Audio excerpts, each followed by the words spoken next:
ഇപ്പോൾ ആർത്തവത്തെ കാണിക്കുന്ന സമയത്ത് നമ്മളിപ്പോൾ ക്രിയേറ്റീവ് സിനിമകളിൽ കാണിക്കുന്ന ഈ ഒലിച്ചിറങ്ങുന്ന ബ്ലഡ് ഈ സിംബോളിക്കായിട്ട് കാണിക്കാൻ ശ്രമിക്കുന്നതിനോട് ഒരു എന്തോ ഒരു എതിർപ്പ് എനിക്ക് വന്നു തുടങ്ങിയിട്ടുണ്ട്. അത് കുറേ കാലമായിട്ട് നമ്മൾ കണ്ടുപോയത് കൊണ്ടാണോ എന്ന് അറിഞ്ഞുകൂടാ. അത് മറ്റൊരു രീതിയിൽ ചിത്രീകരിച്ചുകൂടെ എന്നുള്ളൊരു അഭിപ്രായമുണ്ട്.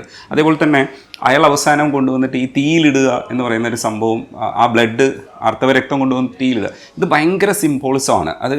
ഇത് നമ്മളൊരു കാലഘട്ടത്തിൽ ക്രിയേറ്റീവ് സിനിമകൾ അല്ലെങ്കിൽ ആർട്ട് സിനിമകളെന്ന് വിചാരിച്ചിരുന്ന സമാന്തര സിനിമകൾ ഉപയോഗിച്ചിരുന്ന സംഗതികളാണ്. ആ സങ്കേതങ്ങളെ എളുപ്പത്തിൽ കമ്മ്യൂണിക്കേറ്റ് ചെയ്യാൻ വേണ്ടിയിട്ടാണോ എന്ത് ഉപയോഗിച്ചതെന്ന് അറിഞ്ഞുകൂടാ. അത് മറ്റേതെങ്കിലും തരത്തിൽ എനിക്ക് എങ്ങനെയാണെന്ന് അറിയാൻ പറ്റില്ല കേട്ടോ. ഇപ്പുറത്ത് നിന്ന് പറയുമ്പോൾ നമ്മളിത് പറയുമെങ്കിലും ഹിന്ദു എന്താണ് നേരിട്ടതെന്നും പ്രത്യേകിച്ച് ഈ സിനിമകളൊക്കെ ഉണ്ടാക്കിയെടുക്കുന്നതിൻ്റെ ബുദ്ധിമുട്ട് നമുക്കറിയാം.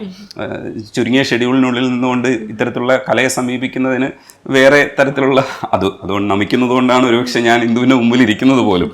അപ്പോൾ അതങ്ങനെ അല്ലായിരുന്നു വേണ്ടിയിരുന്നോ എന്ന അഭിപ്രായം ആരെങ്കിലും ഒക്കെ പറഞ്ഞോ ഈ ആർത്തവത്തെയൊക്കെ ചിത്രീകരിക്കും? ഇല്ല, എന്ന് വെച്ചാൽ മെൻസ്ട്രേഷൻ ഡെഫിനറ്റ്ലി അതൊരു പാർട്ട് മാത്രമാണ് സിനിമയുടെ ഒരു മെയിൻ നറേറ്റീവിൽ. ഈ മെൻസ്ട്രേഷൻ അല്ല ഇതിൻ്റെ ഒരു മെയിൻ തീം.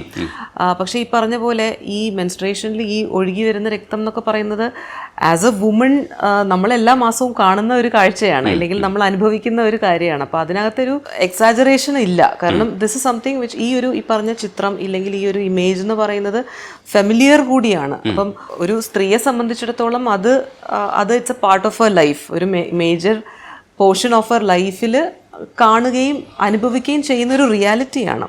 അപ്പോൾ അതിലെനിക്ക് ആ ഇമേജിൽ എനിക്ക് ഗിമിക്സ് കാണിക്കാൻ തോന്നിയില്ല ശരിക്കും.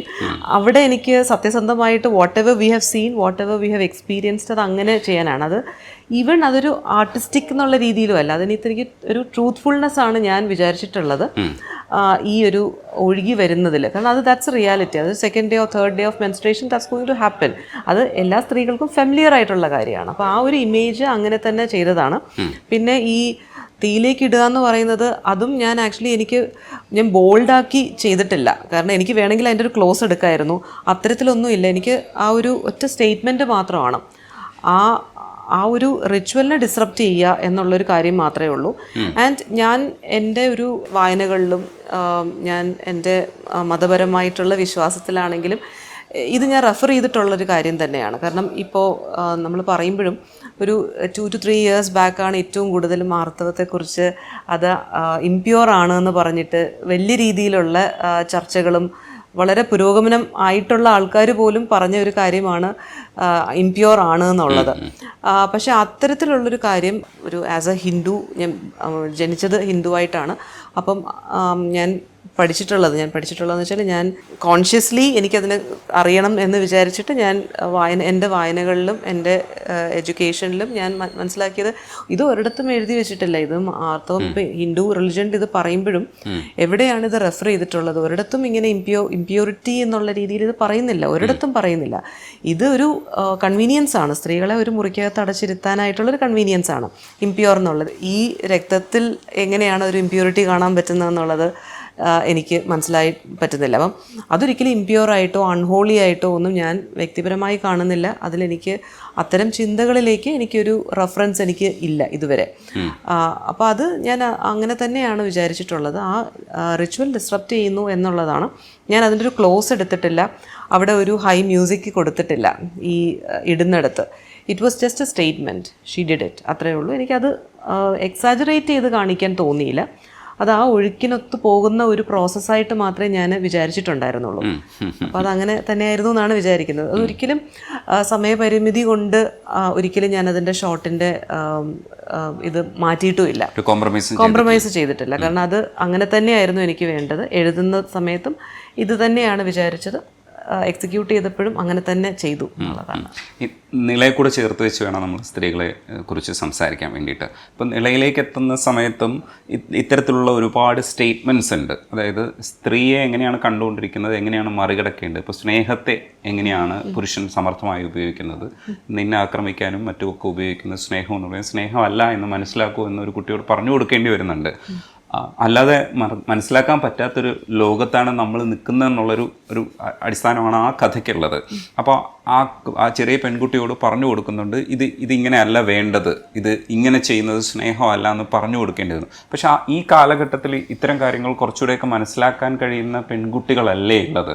അവൾക്ക് പ്രായം കുറവായിരുന്നു, 19 വയസ്സായിരുന്നു. അതെ, എനിക്ക് ആക്ച്വലി നിളയിൽ അതിനേക്കാൾ കൂടുതൽ ഞാൻ വിചാരിച്ചിരുന്നത് ഓർമ്മകൾ നഷ്ടപ്പെട്ടു പോകുന്ന ഒരു ആ ആസ്പെക്റ്റ് ആയിരുന്നു. കാരണം ഓർമ്മകൾ നഷ്ടപ്പെടുന്ന അത്തരത്തിലുള്ള ഒരു സ്ത്രീക്ക് ഉണ്ടാകുന്നൊരു കൺവിക്ഷൻ ഉണ്ട്, അവരെക്കുറിച്ചുള്ളൊരു കൺവിക്ഷൻ ഉണ്ട്, തെറ്റിപ്പോവില്ല എന്നുള്ള. ഓർമ്മകൾ നഷ്ടപ്പെട്ടു പോകുമ്പോഴും അതിനിടയിൽ തിരിച്ചു പിടിക്കാൻ ശ്രമിക്കുന്ന ഒരു പേഴ്സണാലിറ്റി, അവരുടെ ഒരു വ്യക്തിത്വത്തെ, അവരുടെ വിശ്വാസങ്ങളെ ചേർത്ത് പിടിക്കാൻ നോക്കുന്ന ഒരാളാണ് അതിനകത്ത് ശാന്തികൃഷ്ണ ചെയ്ത മാലതി എന്ന് പറയുന്ന കഥാപാത്രം. ഈ കാണാപ്പുറത്തിരിക്കുന്ന ഒരു സ്ത്രീയാണല്ലോ നിള എന്ന് പറയുന്നത്, നമ്മൾ കാണിക്കുന്നില്ല. കാണാപ്പുറത്ത് ഇരിക്കുന്ന ഒരു പെൺകുട്ടിയുടെ ശബ്ദം. അപ്പോൾ അത് അവർക്കറിയില്ല, അവരുടെ കരിയറിൽ മുഴുവൻ കണ്ടിട്ടുള്ള വ്യത്യസ്തമായ അനുഭവം, ഓരോ ഇൻസിഡൻസിന്റെ ഒരു എക്കോ ആണോ എന്ന് പോലും അവർക്ക് തിരിച്ചറിയാൻ പറ്റില്ല, പോലും അറിയത്തില്ല. അതെ, അത് റിയൽ ആണോ എന്ന് ഉള്ളൊരു കൺഫ്യൂഷനിൽ തന്നെയാണ്. പക്ഷേ എന്നാൽ അവർ she's still trying to help her. And ഈ ചോദിച്ച ചോദ്യത്തിനും ഈ ഒരു കൺഫ്യൂഷൻ എല്ലാവർക്കും ഉണ്ട്. ഇന്നത്തെ കാലത്തും ഡൊമസ്റ്റിക് വയലൻസ് ഏറ്റവും കൂടുതൽ നടക്കുന്ന ഒരു സ്ഥലമാണ്. അത് കേരളത്തിൽ മാത്രമല്ല, ഞാൻ പറയുന്ന ലോകത്ത് മുഴുവനും ഇത്തരത്തിൽ ഡൊമസ്റ്റിക് വയലൻസ് നടക്കുന്നുണ്ട്, അബ്യൂസ് നടക്കുന്നുണ്ട്. അപ്പോൾ അവിടെയൊക്കെ സ്ത്രീക്കുണ്ടാകുന്ന ഒരു കൺഫ്യൂഷനുണ്ട്, പ്രത്യേകിച്ച് ഒരു യങ് വുമൺ എന്നുള്ള രീതിയിൽ. ഇപ്പോൾ ഒരു 40 വയസ്സുള്ളൊരു സ്ത്രീക്ക് പ്രോബബ്ലി അവർക്ക് ഒരു തിരിച്ചറിവുണ്ടായിരിക്കാം. പക്ഷേ ഒരു 19 വയസ്സ് വെച്ചാൽ വളരെ ചെറിയ പ്രായത്തിലുള്ളൊരു കുട്ടിക്ക് ഇത് ശരിക്കും സ്നേഹമാണോ? കാരണം നമ്മളെയൊക്കെ, എനിക്ക് തോന്നുന്നു, ഈ പ്രോബ്ലി എൻ്റെ ജനറേഷനും and maybe the generation after me ഒക്കെ ഈ തല്ലി വളർത്തുന്ന ഒരു ഇതുണ്ടല്ലോ. ഇപ്പോൾ സ്കൂളിലാണെങ്കിലും നമുക്ക് ഇപ്പോഴാണ് പണിഷ്മെൻറ്റ് ഇല്ലീഗലാവുന്നത്. പക്ഷേ തല്ലി വളർത്തുക, അപ്പം ടീച്ചർ തല്ലുന്നത് സ്നേഹം കൊണ്ടാണ്, നീ നന്നാവാൻ വേണ്ടിയിട്ടാണ് ടീച്ചർ തല്ലുന്നത്. ഇല്ലെങ്കിൽ പേരൻസ് തല്ലുന്നത് അവർക്ക് സ്നേഹം കൊണ്ട്. അപ്പോൾ ഈ അബ്യൂസ് എന്ന് പറയുന്ന വാക്ക് ഭയങ്കര കൺഫ്യൂസിങ് ഒരു ഏരിയയാണ്. തല്ലുന്നത് സ്നേഹം കൊണ്ടാണോ, ഇല്ലെങ്കിൽ ആ ഒരു കൺഫ്യൂഷൻ എപ്പോഴും ഒരു ആസ് എ ഇൻഡിവിജ്വൽ ഈ ഇങ്ങനെ സബ്ജക്റ്റഡ് ആയിട്ടുള്ള ഒരാൾക്ക് തീർച്ചയായിട്ടും ഉണ്ടാവും. ഇത് അബ്യൂസാണോ, ഇത് സ്നേഹമാണോ എന്ന്. കാരണം അമ്മ തല്ലുമ്പോൾ അത് സ്നേഹമാണ്, ഇല്ലെങ്കിൽ ടീച്ചർ തല്ലുമ്പോൾ ഇത് സ്നേഹമാണ്, അപ്പോൾ ഇതും സ്നേഹമായിരിക്കത്തില്ലേ. അപ്പോൾ ആ ഒരു ഏരിയ ഓഫ് കൺഫ്യൂഷൻ ഡെഫിനറ്റ്ലി ഒരു യങ് വുമൺ എന്നുള്ള രീതിയിൽ അവർക്ക് ഉണ്ടാവും. And we have seen a lot of such cases. ഇപ്പോൾ ആനി ശിവ എന്ന് പറഞ്ഞിട്ട് ഒരു പോലീസ് ഓഫീസർ, അവരുടെ ഒരു കേസും നമ്മൾ കണ്ടിട്ടുള്ളതാണ്. ഏർലി ഏജിൽ ഒരു ജീവിതം സ്റ്റാർട്ട് ചെയ്ത് ഒരു സിവിയർ അബ്യൂസിൻ്റെ വിക്റ്റിമായിട്ടും അവർ ഇൻഡിപെൻഡൻ്റ് ആയിട്ട് അവരുടെ മോനെ വളർത്തുന്ന ഒരു വളരെ സ്ട്രോങ് ആയിട്ടൊരു സ്ത്രീയെ നമ്മൾ കണ്ടിട്ടുണ്ട്. അപ്പോൾ അവിടെയും പറ്റുന്ന ഒരു കാര്യം എന്ന് വെച്ചാൽ ഇറ്റ് ഈസ് എ മിസ്റ്റേക്ക്. ഒരു ആദ്യത്തെ ഒരു ടീനേജിൻ്റെ ഒരു ഇൻഫാക്ച്വേഷനിൽ പറ്റുന്നൊരു മിസ്റ്റേക്ക്.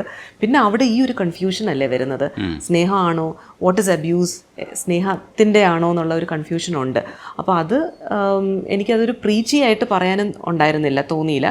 സോ അതുകൊണ്ടാണ് വളരെ സട്ടിലായിട്ട് അതെങ്ങനെയാണ് സ്നേഹം എന്ന് വിളിക്കാൻ പറ്റുന്നത് എന്ന് ശാന്തികൃഷ്ണ ചോദിക്കുമ്പോൾ അത് എൻ്റെയും ഒരു ചോദ്യം തന്നെയാണ്. അത് എങ്ങനെയാണ് ഇപ്പം എനിക്കൊരു ചോദ്യം കൂടെ ഉണ്ടായിരുന്നു. ശരിക്കും ഇത് ആ ശാന്തികൃഷ്ണ ചെയ്ത കഥാപാത്രത്തിന്റെ ഒരു അനുഭവം കൂടെ ആയിട്ടാണോ കാണിച്ചത്? എനിക്ക് അങ്ങനെ ഒരു കൺഫ്യൂഷൻ തോന്നി. കാരണം ഇവർ കാണാത്തൊരു ക്യാരക്ടറല്ലേ. അപ്പം ഞാൻ വിചാരിച്ചു ഇവരുടെ അനുഭവത്തെ തന്നെ എതിർക്കാനുള്ള ഇവരുടെ ഒരു ആഗ്രഹമില്ലേ, അതായിരിക്കാം ഒരു പക്ഷെ അങ്ങനെ ഹാലൂസിനേഷൻ ആയിട്ട് അവർക്ക് വരുന്നതെന്നാണ് ഞാൻ വിചാരിച്ചിരുന്നത്. അല്ല അത് അവർ പറയുന്നുണ്ടല്ലോ, ഇങ്ങനെ അവരുടെ ലൈഫിനെ കുറിച്ച് അവർ പറയുന്നുണ്ട്.